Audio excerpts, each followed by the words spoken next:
कर दिए गए हैं। राउज एवेन्यू कोर्ट ने उन्हें बाइज्जत बरी कर दिया है। कोर्ट ने फैसला सुनाया कि सबूतों के अभाव में कोर्ट उन्हें राहत दे रहा है।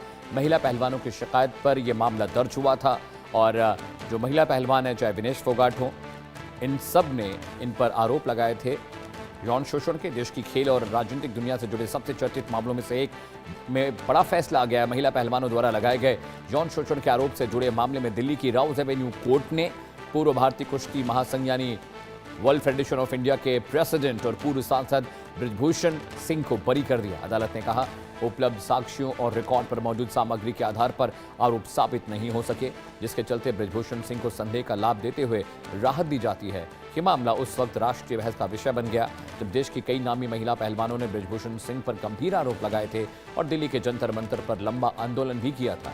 इस आंदोलन ने खेल संघों में खिलाड़ियों की सुरक्षा, जवाबदेही और महिला खिलाड़ियों के अधिकारों को लेकर बड़े सवाल खड़े कर दिए थे। लेकिन दिल्ली पुलिस ने जांच के बाद चार्जशीट दाखिल की और 10 मई 2024 को अदालत ने आरोप तय कर ट्रायल शुरू कर दिया था। बृजभूषण सिंह जुलाई 2023 से नियमित जमानत पर थे। अब अदालत के इस फैसले ने एक बार फिर उस पूरे विवाद को चर्चा के केंद्र में ला दिया है जिसने भारतीय खेल जगत और राजनीति दोनों को प्रभावित किया था। बृजभूषण सिंह क्या कह रहे हैं अपने पक्ष में फैसला आने के बाद, आइए जरा सुना। सबसे पहले कोर्ट ने ये कहा, ऑनरेबल जज साहब ने, कि बृजभूषण सिंह जी और विनोद तोमर, आप दोनों लोगों को बाइज्जत बरी किया जाता है। बाइज्जत शब्द, मेरी प्रतिक्रिया ये है, फर्स्ट डे जब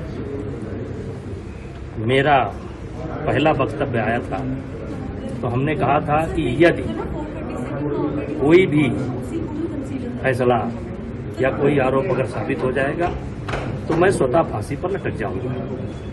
आज कोर्ट ने बाइज्जत बरी किया, मेरे लिए प्रसन्नता का विषय है, मेरे समर्थकों को के लिए प्रसन्नता का विषय है। आज एक बड़ा राहत आपको मिला है कोर्ट से। कोर्ट ने आपको बाइज्जत बरी किया है इस पूरे मामले में, जिस तरीके से आपके ऊपर जो गंभीर आरोप लगे थे। तो क्या कहना चाहेंगे आप? मुझे विश्वास था और इसीलिए मैंने कहा था कि अगर एक भी आरोप सही साबित पाया जाएगा तो मैं स्वतः फांसी पर लटक जाऊंगा। आज मेरी कही हुई बात सत्य पाई गई। यद्यपि उस समय लगता था कि मैं अहंकार में बोल रहा हूं, लेकिन मैं इसलिए बोल रहा था कि सामने वाले के बारे में मैं नहीं जानता, मैं अपने बारे में जानता हूं। मैं कभी इनके साथ गलत नहीं था और आज वही बात साबित हुई। सर, करीब 35 दिनों तक धरना भी चला था। जो तमाम महिला रेसलर्स थे, संगीन आरोप आपके ऊपर WFI के कार्यशैली के ऊपर लगाए गए थे। पूरी पॉलिटिक्स हुई थी इसके ऊपर, विपक्ष ने भी आपके ऊपर काफ़ी आरोप लगाए।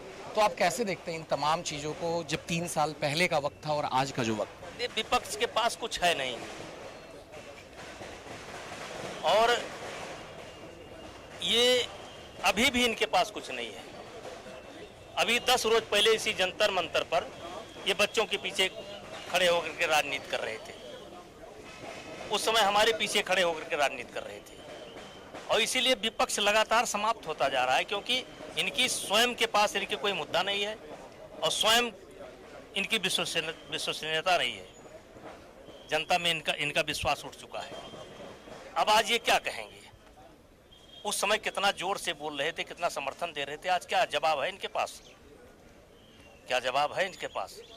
कोर्ट ने आज बाइज्जत बरी किया तो इनके पास क्या जवाब है? पूरे प्रकरण के दौरान ना ये समय बता पाए, ना तारीख बता पाए, ना हमारी इनकी भेंट हुई, ये साबित नहीं कर पाए।